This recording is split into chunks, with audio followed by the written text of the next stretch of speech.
Teman-teman yang dirahmati Allah Subhanahu wa taala, ketika kita menginginkan sesuatu kebaikan, Allah Subhanahu wa taala selalu menjadikan kebaikan itu tersimpan bersama dengan ujian.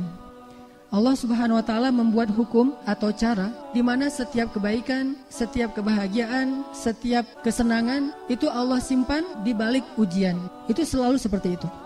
Tidak ada satupun kebaikan yang Allah berikan tanpa Allah berikan sedikit ujian sebelum mendapatkan kebaikan itu. Itu enggak ada. Jadi enggak ada kebaikan yang Allah berikan dengan cara bersenang-senang, itu tidak ada. Dengan cara foya-foya, dengan cara have fun, dengan cara free, dengan cara tanpa ada jerih payah dan usaha, Allah tidak berikan kebaikan dengan cara itu. Kenapa? Karena kebaikan itu mahal dan sangat berharga.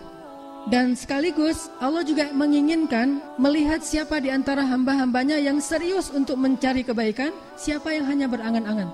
Dan Allah hanya memberikan kebaikan itu kepada orang-orang yang bersungguh-sungguh. Walladzina jahadu fina lanahdiyannahum subulana. Ini hal pertama yang coba kita belajar meyakini, bahwa kebaikan selalu Allah simpan di balik suatu kesulitan. Itu selalu kayak gitu. Sehingga ketika kita mendapatkan kesulitan, kita langsung aware bahwa oh berarti Allah mau ngasih kebaikan nih setelah ini. Ketika kita mendapatkan satu ujian, kita langsung sadar oh berarti akan ada kebahagiaan setelah ini.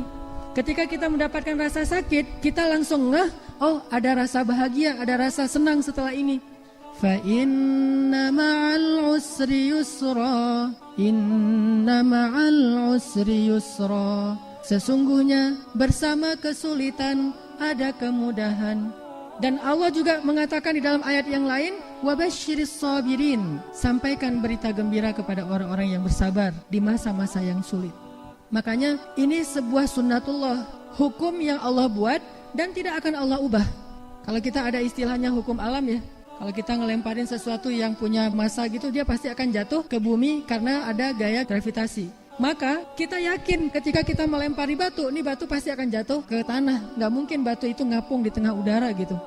Jadi kita yakin banget kalau kita ngelemparin batu, batunya bakalan jatuh ke tanah kan ya. Harusnya seyakin itulah kita bahwa di balik kesulitan pasti ada kemudahan.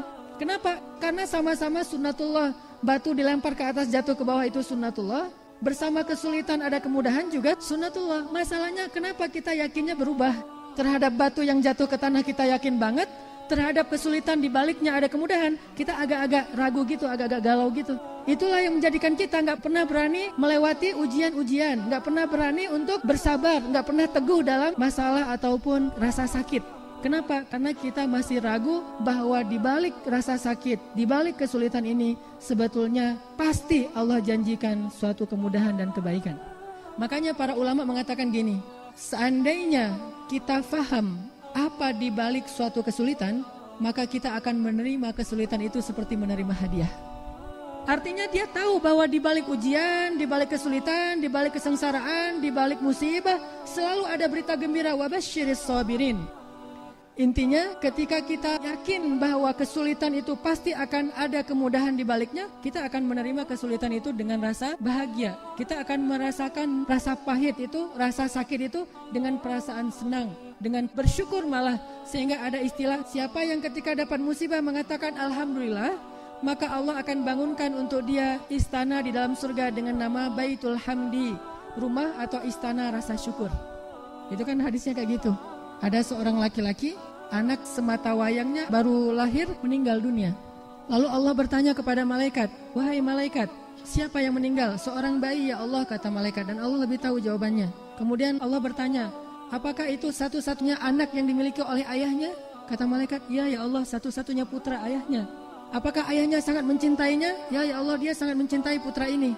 Bagaimana keadaan ayahnya ketika tahu anaknya meninggal, wahai malaikat? Kata malaikat, ayahnya mengatakan alhamdulillahirabbil alamin fa inna lillahi wa inna ilaihi raji'un. Wahai malaikat, benarkah dia mengatakan demikian? Benar ya Allah. Wahai malaikat, saksikanlah, sesungguhnya aku sediakan untuk dia istana di dalam surga dengan nama Baitul Hamdi, istana rasa syukur. Kok bisa? Karena dia tahu betul di balik musibah itu pasti ada kebaikan-kebaikan yang Allah ingin berikan. Jadi dia bukan mensyukuri musibah, mensyukuri nikmat yang datangnya setelah musibah walaupun belum dia dapatkan. Ini saking yakinnya nih. Makanya untuk mensyukuri kebaikan yang ada di balik ujian, dia bilang lebih dulu alhamdulillah, baru innalillahi wa inna ilaihi raji'un. Jadi ketika kita yakin bahwa ketika ada masalah, kita nggak ngelihat masalahnya doang, tapi kita ngelihat nih masalah nih adalah jembatan buat saya nyebrang. Nyebrang kemana? Ke tempat yang lebih indah, ke tempat yang lebih bahagia, ke tempat yang di dalamnya banyak sekali kejutan-kejutan. Jadi kita anggap masalah kita, musibah kita, rasa sakit kita sebagai jalan, jembatan yang membawa kita ke tempat yang lebih baik. Kalau kayak gitu, kita akan merasa sangat bahagia melintasi jalan itu. Dan inilah janji Allah, fa inna ma'al usri yusra, inna ma'al usri yusra.